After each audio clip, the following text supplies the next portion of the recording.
Hello, my friends, and welcome to the dark side. As always, keep those lights on because you never know what's in the dark. Carver's Maze is an urban legend that spread all throughout the United States starting in the late 70s. The legend revolves around the mysterious corn maze that supposedly appears every year in the small town of Blackwood, Ohio, on Halloween night. It is said that if you successfully navigate your way through this maze, you will be granted immortality. However, the task of surviving the maze is not for the faint of heart.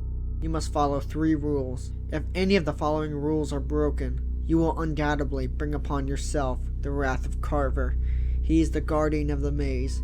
He is a fearsome scarecrow that will show you no mercy. The rules are, only one person can go into the maze at a time. The second rule is, you must offer all of your candy at the entrance of the maze. And the last rule is, you have to finish the maze. Carver will climb down from his post with his scythe in hand, and he will kill anyone who breaks the rules or fails to escape the maze.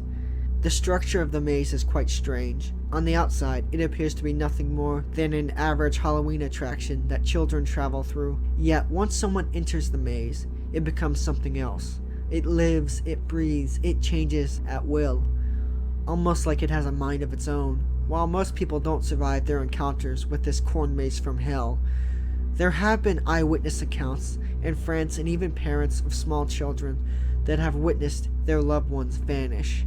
The town of Blackwood is known for its oddities and entanglements with the supernatural. Some people believe that the town is cursed, but one thing is for sure, Carver's Maze is something not from this world. Here are some of the true eyewitness accounts from people who have been unlucky enough to have encountered Carver's Maze. A few years ago, a man named John and his son Danny were walking home from trick-or-treating in Blackwood. Danny had a large bucket of candy in a pumpkin-shaped candy basket. As they were walking home, Danny spotted something odd in the distance. John looked to see where he was pointing, and to his surprise, there was a corn maze planted about a quarter mile from the road where they were standing. John was shocked. In all the years he had lived in this small town, that corn maze had never been there before. It was like it had just sprouted overnight. John looked around to see if anyone else noticed, and nobody did.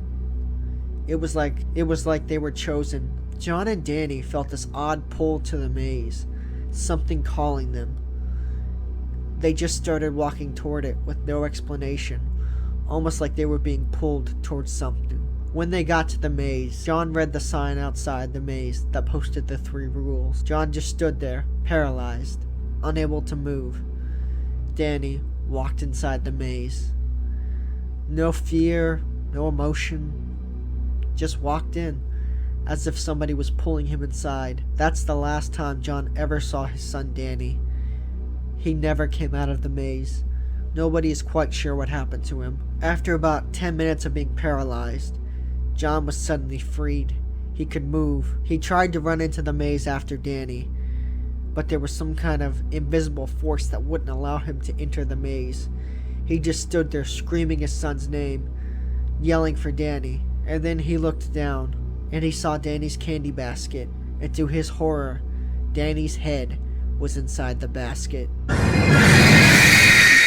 It's like the maze controls the town and everybody in it. It targets certain people and tricks them into going into its hellacious structure. There was a group of 3 kids trick-or-treating, all 3 of which shall remain unnamed. They stumbled onto the maze by mistake. All 3 of them stood outside the satanic structure. 2 of the kids dared their friend to go inside. They unfortunately ignored all the rules. Instead, all 3 of them went inside the maze at once, and didn't leave any candy either. They all made it about 20 feet into the maze before Carver got off his post with his scythe in hand. And moments later, they were gone from existence. Never heard from again, never mourned, never remembered. The maze truly controls all, and no one ever escapes. If for some awful reason you find yourself in the middle of the maze, my best advice to you is just to run. Keep running and don't stop. I don't care how tired you are, or how much your legs hurt, or how scared you are. Just keep running. Just keep running until you find a way out. That is the only way out of the maze, just to keep running. It's all you can do.